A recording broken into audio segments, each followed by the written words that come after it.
Halo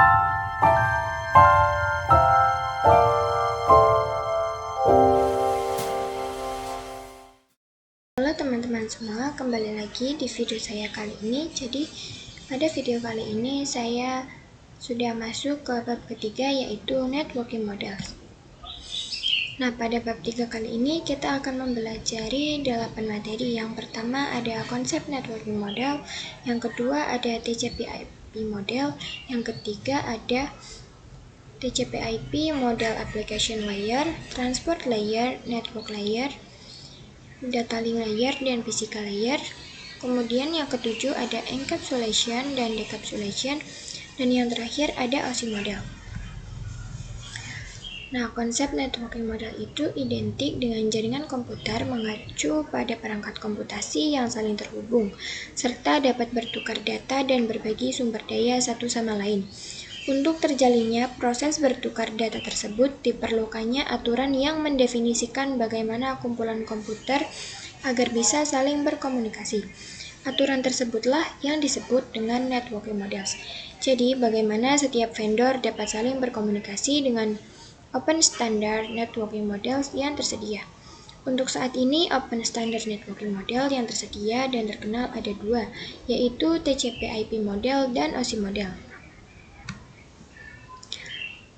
Nah, di sini terdapat 3 vendor ya teman-teman, yaitu vendor 1, IBM, dan vendor 2. Bagaimana 3 vendor ini dapat saling berkomunikasi itu jika dia tidak memiliki aturan dan networking model yang sama? Dia tidak bisa berkomunikasi ataupun menukar data ya teman-teman. Jadi setiap Windows itu harus memiliki aturan yang sama untuk dapat saling berkomunikasi. Dan di sini ada 2 networking model. Yang pertama ada OSI model, yang kedua ada TCP/IP. Nah, untuk OSI model ini dibuat oleh lembaga ISO atau International Organization for Standardization. Dan yang kedua ada TCP/IP model yang dibuat oleh Department of Defense atau DoD. Selanjutnya di sini ada TCP/IP model. TCP/IP model merupakan jenis networking model yang saat ini common digunakan. Jadi TCP/IP itu mendefinisikan suatu protokol agar antar komputer, utamanya yang berbeda network itu bisa saling berkomunikasi. Untuk membantu dalam memahami setiap networking model itu dipecah menjadi bagian-bagian kecil yang disebut layer. Secara dokumentasi, TCP/IP model terdiri dari 4 layer. Namun penerapan dalam real network TCP/IP model lebih mudah untuk dibagi menjadi 5 layer. Nah, untuk yang 4 layer ini terdiri dari application, transport, internet, dan network access. Nah, untuk yang dibagi menjadi 5 layers, di sini ada application, transport, network, data link, dan physical. Nah, oke teman-teman.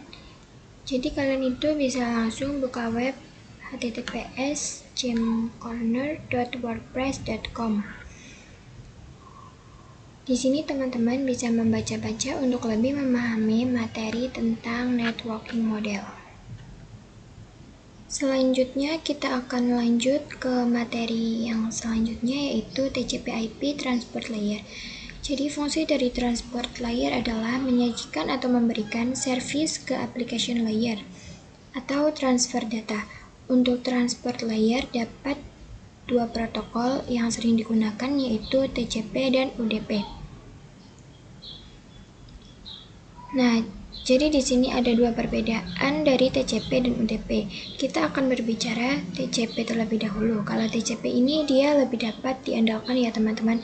TCP digunakan untuk IP karena support error checking.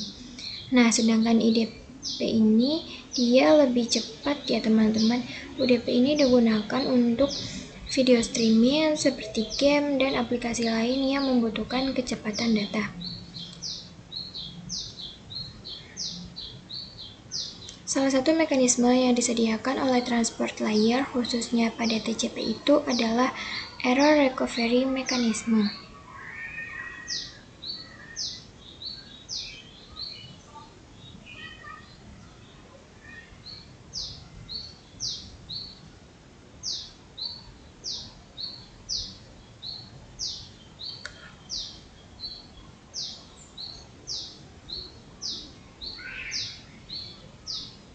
Selanjutnya di sini ada TCP/IP network layer.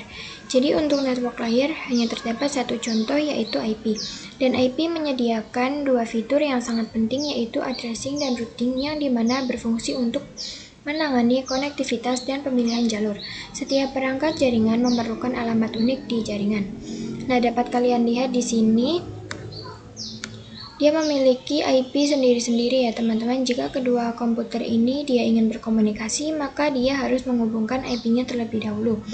Contoh komputer satu ini ingin terhubung dengan komputer 2. Nah, komputer satu ini harus mengkonfigurasi IP komputer 2 terlebih dahulu agar bisa saling terhubung atau berkomunikasi ya teman-teman. Itu adalah contoh addressing. Nah, addressing itu, jadi kalau yang addressing itu bahwa IP address itu sendiri, yaitu memberikan nama pada perangkat di jaringan komputer. Sedangkan routing salah satu fitur yang disediakan pada IP di bagian network layer yang bekerja layaknya kantor pos, atau mencari rute tercepat untuk sampai ke tujuan. Selanjutnya di sini ada TCP/IP, data link layer, dan physical layer. Data link layer mendefinisikan protokol yang dibutuhkan pada physical layer. Salah satu fitur pada data link layer ialah FCS, yaitu Frame Check Sequence, yaitu error detection mechanism, hanya mendeteksi error tanpa recovery. Sedangkan addressing yang digunakan pada data link layer adalah MAC address. Physical layer mendefinisikan cabling pada suatu jaringan komputer, atau mendefinisikan secara fisik apa yang digunakan untuk menghubungkan antar device.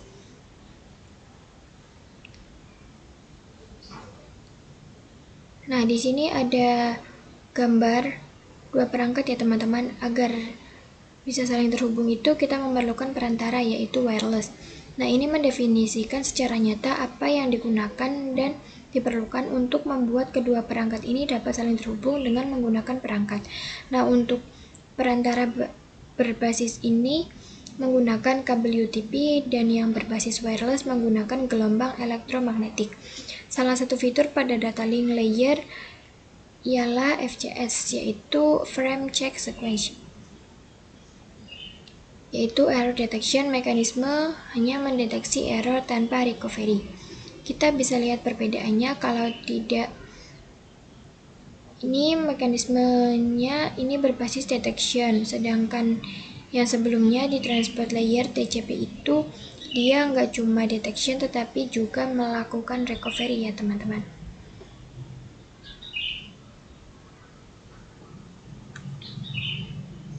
Selanjutnya di sini ada encapsulation dan decapsulation. Encapsulation itu proses membungkus data dengan header pada data di setiap layernya. Adapun decapsulation maka itu sebaliknya. Selanjutnya di sini ada OSI model konsep. Untuk saat ini model yang sering digunakan hanya TCP atau IP. Karena untuk dari sisi perkembangan protokolnya modelnya, TCP/IP lebih dominan dibandingkan OSI layer. Namun OSI layer biasa dipelajari karena mudah difahami. Sebelum networking model ada, di setiap vendor membuat atau memiliki networking modelnya masing-masing. Karena setiap vendor memiliki networking model yang berbeda-beda, maka komunikasi antar vendor sulit dilakukan. Jadi, usaha untuk membangun suatu jaringan komputer sangatlah besar. Banyaknya vendor tadi itu, bagaimana upaya agar tetap bisa berkomunikasi dengan baik antar vendor satu dengan vendor yang lainnya. Oleh karena itu, dibuatlah sebuah model atau sebuah standar atau spesifikasi minimum oleh ISO, International Organization for Standardization, pada tahun 1984, yaitu dengan nama OSI, Open System Interconnection, atau bisa juga disebut OSI 7 Layer Model. Nah, selanjutnya di sini ada OSI Model Layer. Jadi terdapat 7 lapisan pada OSI model.